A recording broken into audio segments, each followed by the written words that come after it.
नमस्कार मित्रांनो, मी अध्यक्ष गोळे सगळ्यांचं स्वागत करतो अजून एका व्हिडिओमध्ये. तर मित्रांनो, आज आम्ही आलो आमच्या गावाला आणि गावाला येण्याचं खास कारण म्हणजे आमच्या गावामध्ये श्री लक्ष्मीनारायण समिती आयोजित अखंड हरिनाम सप्ताह 2026 तुर्भे बुद्रुक. तर मित्रांनो, आज ह्या सप्त्याचा पहिला दिवस आणि पहिल्या दिवसाचे जेवढे काही कार्यक्रम असतील तेवढे आम्ही दाखवण्याचा तुम्हाला पुरेपूर प्रयत्न करू. आणि आता महाराजांना वंदन करून आपण आपल्या प्रवासाला सुरुवात करू.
पंढरीनाथ भगवान माऊली ज्ञानेश्वर महाराज जगद्गुरु तुकाराम सद्गुरुनाथ मोरे माऊली महाराज लक्ष्मीनारायण भगवान की जय. सर्वांना सूचना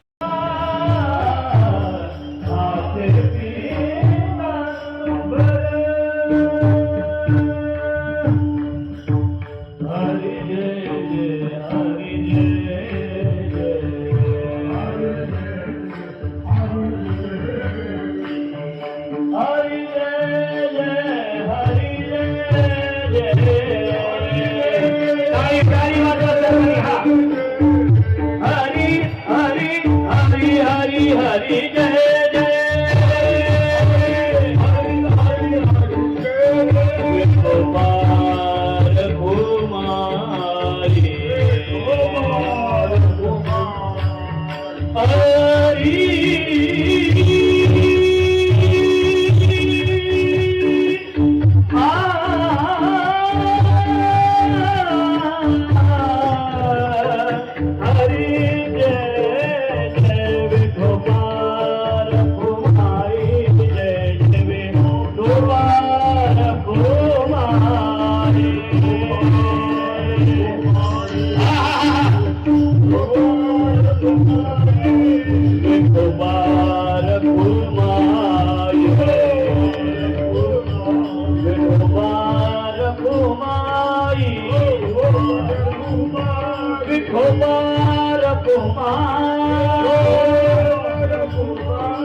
Bhagwan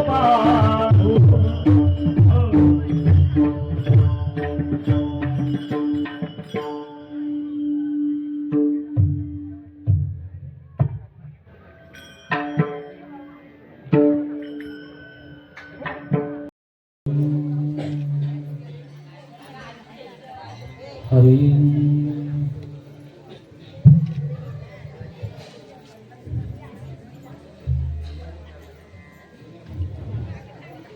जय श्रीराम.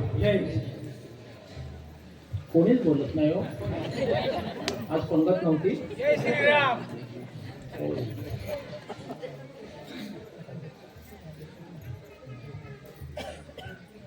पहिल्यांदा कीर्तनाला बसल्यानंतर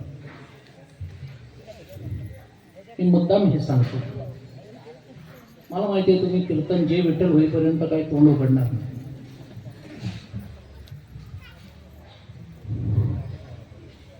तुमच्या मुखात कीर्तनाला बसल्यानंतर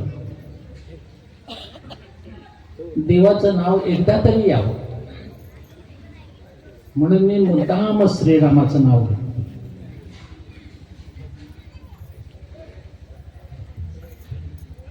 आपल्याकडे पूर्वीच्या काळी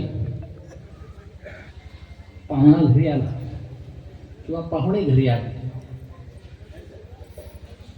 तर त्याच्या हातामध्ये जेवायला चालताना जेवणाची तयारी झाली, ताटं मांडली की तांब्या द्यायची पद्धत होती, पाणी द्यायचं त्याच्यात.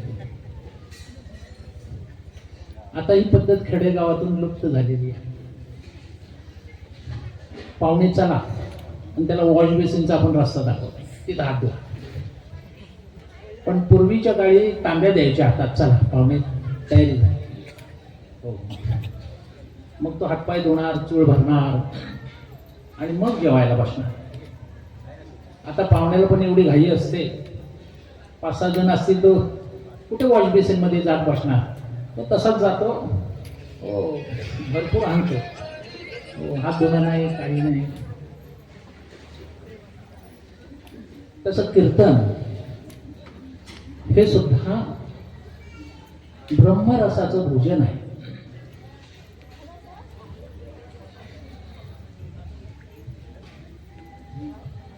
भगवंताच्या मुखातले शब्द आणि अर्जुनाची श्रवण शक्ती, त्या दोघांचा मिलाप म्हणजे भगवद्गीता. भगवद्गीतेला असं कोरडं म्हणणं चूक आहे. भगवद्गीता हे अमृत आहे. आणि हे अमृत अर्जुन प्राशन करीत असताना त्याला समाधी लागते. युद्धाच्या रथावरती बसल्यानंतर. आणि हे दृश्य राजवाड्यात बसलेला कौरव सम्राट धृतराष्ट्र आपल्या नोकराला संजयला सांगतो, संजया माझे पुत्र आणि पांडव यांचे जे काही युद्ध होईल, मी जन्मांध असल्यामुळे मला ते दिसणार नाही, पण ते तू वर्णन करून मला सांग. संजयाला धन्याची आज्ञा पाळली पाहिजे. संजय हो म्हणतो राजाला. ऐकताय ना? आवाजच नाहीये. तुम्हाला पण समाधी लागली हो. नाही, थंडी आहे, वातावरण पोषक आहे समाधीला.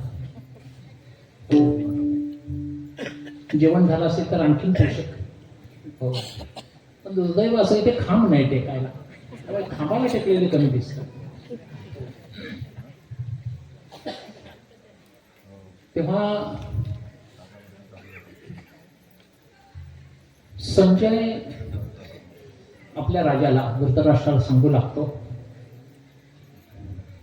महाराज तुमची मुलगी कौरव आणि पांडवांचं सैन्य सगळे समोरासमोर आले.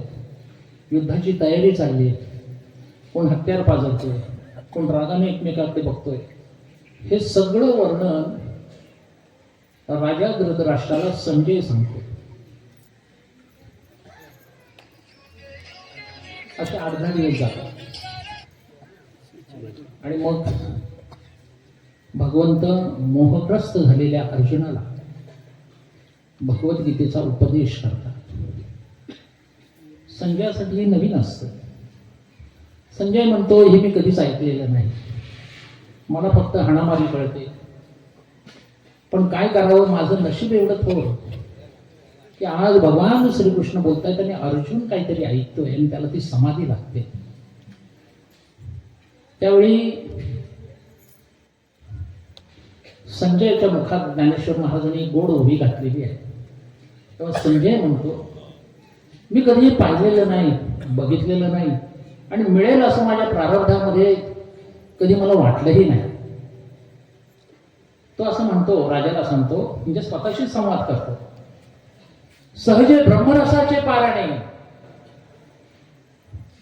आम्हा लागी केले नारायणे, की तेची अवसरे पाहुणे पातलो प्रभू. तू म्हणले, संजय म्हणतो, राजा तू तुझ्या मुलांवरती फार प्रेम करतोस, तू दुष्ट आहेस, तू पांडवांचा द्वेष करतोस. मी तुझा चाकर आहे, त्यामुळे तुला सांगत आहे. परंतु काय तू माझ्यावर उपकार केलेले आहेस, तुझ्या वाईट बुद्धीने पण माझ्यावर उपकार केले. भगवंत सारखा वक्ता आणि अर्जुनासारखा श्रोता आणि दोघांच्या माध्यमातून जो काही संवाद झाला, जे भगवद्गीतेचं ज्ञान प्रसवलं, ते तू सांगितलंस म्हणून मला ऐकायला मिळालं. सहजे ब्रह्मरसाचे पारणे अर्जुना लागी केले नारायण. अर्जुनाला ते ब्रह्मरसाचं पारणं भगवंत सांगतायत, आम्ही न बोलावताच आम्हाला ते प्राप्त झालं. तो म्हणता, माझा किती प्रारब्धाचा भाग. तेव्हा कीर्तन हे ब्रह्मरसाचं पारणं आहे. हो, ग्रामस्थांनी ही संधी सर्व श्रोत्यांना उपलब्ध करून दिलेली आहे. म्हणून कीर्तनाला आल्यानंतर मी नेहमी सांगतो, टाळी वाजवा. हो, आता नको सांगितलं. टाळी का वाजवावी हे पण मी बऱ्याचदा सांगितलेलं आहे, पण थंडीच्या दिवसात मी विशेष सांगतो. हो, थंडीमध्ये जेवण केल्यानंतर गोधडी गुंडाळून घ्यावीशी वाटणं हे अपरिहार्य आहे. हो, मानवी स्वभावालाही धरून नाही, चादर तरी घेऊन येणार, शाल तरी आणणारच. हो, परंतु मन जागृत ठेवण्यासाठी टाळीची थोडी हाताने हालचाल केली तर आपण भानावर तरी येतो, काहीतरी झालंय. टाळी वाजवा, शक्ती निर्माण होते, ऊर्जा निर्माण होते, येणारी झोप पळून जाते. म्हणून कीर्तनामध्ये टाळी वाजवा. कधी कधी असं होतं, व्यवहारात पाहतो आपण, म्हणजे जेव्हा कार्यक्रम कीर्तन सोडून आम्ही ज्या कार्यक्रमात जातो त्यावेळी व्यासपीठावर बरीचशी मंडळी बसलेली असते, मोठी मोठी मंडळी बसलेली असते. मी पण आपला एका कोपऱ्यामध्ये हो अंग चोरून बसलेला असतो. मोठ्या लोकांच्यात कुठे जा. पण गंमत अशी होते, त्याच्यातला एखादा वक्ता असा काही श्रोते त्यांनी कधी बघितलेली नसतात. त्याची अशी काही तंद्री लागते, 5 मिनिटात आपले विचार मांडा सांगितलं, हा 50 मिनिटं घेतली तरी आठवतच नाही, पाऊण तास झाला, हा एकटाच बोलतो. हो, श्रोते सगळे चलबिचल चालू होते. सूत्रसंचालन करणारा अस्वस्थ होतो, कधी अटकतोय, पण हा भानावरच नाही तर करेल काय. हा आपला बोलतोय, बडबडतोय. शेवटी श्रोत्यांना सहन करणं त्याचं भाषण अनावर होतं आणि मग श्रोते टाळ्या वाजवायला लागतात. असं कधी तुम्ही पाहिलंय का की आता बस करावं याने, ते स्वतः टाळ्या वाजवतात. त्या टाळ्याचा अर्थ तरी त्याला कळलं पाहिजे ना, आता यांना बस झालं. हो, आता आपल्याला ते बसायला सांगतात, पण त्या टाळ्यांचा पण अर्थ कळत नाही. असे काय काय बथड वक्ते असतात. का वाजवतायत टाळी? आता कंटाळलेले आहेत लोक. मी नेहमी गमतीनं सांगतो, शहाणा माणूस तो जो लोकांनी जा म्हणेपर्यंत थांबतच नाही. हो, आपण लोकांना आवडत नाही आणि आपण तिथे बसावं याच्यासारखा अपमान नाही. पण ही अक्कल असेल तर हो, ह्या पुढच्या सगळ्या गोष्टी. तेव्हा तुम्ही सांगण्या अगोदरच मी जाणार, कारण मलाही थंडी लागते. हो, पण जे काही थोडा वेळ करू ते निर्मळ मनाने ईश्वराचं होण्यासाठी. हो, आता 1-2 वर्ष मी सुरुवातीलाच कीर्तन ठेवतो, म्हणजे कीर्तन माझं ठेवतात. मलाही त्या गोष्टीचा आनंद आहे. कदाचित जास्त लोक जमावी आणि ती पहिल्या दिवसापासून यावी म्हणून कदाचित माझं पहिल्या दिवशी कीर्तन होत असेल. हो, त्यांनाही आनंद आहे. तेव्हा तुम्ही सगळेजण आला त्याबद्दल धन्यवाद. 3 दिवस अशीच येत जा. हो, भगवंताचं नामस्मरण हे अमूल्य आहे. अमूल्य आहे म्हणजे त्याचं मोल करता येत नाही, ते अमूल्य. पाण्याची किंमत काय? तुम्ही म्हणाल 20 रुपये बिसलेरी. रेल्वे स्टेशनवर 15 रुपये. एवढीच पाण्याची किंमत आहे. वाळवंटामध्ये किंवा उन्हामध्ये तुम्ही रखरखात चालले आहेत. हो, तुमचा श्वास कोंडला आहे, घशाला तहान लागलेली आहे. पाणी तुम्ही शोधताय, जंगलात पाणी नाही. एवढ्यात एखादा कोणीतरी येतो, त्याच्या हातामध्ये बिसलेली, तो तुम्हाला दाखवतो, तुमची तहान दुप्पट वाढते. मग जसं दुसऱ्याला जेवताना बघितल्यानंतर आपली भूक आणखीन डबल वाढते. हो, तशी तहान पण वाढते. आणि मग म्हणतो मला द्या ना पाणी द्या. काय तुमचे पैसे असतील ते मी देईन. किती पैसे? तो म्हणतो 1000 रुपये. ताणलेला म्हणतो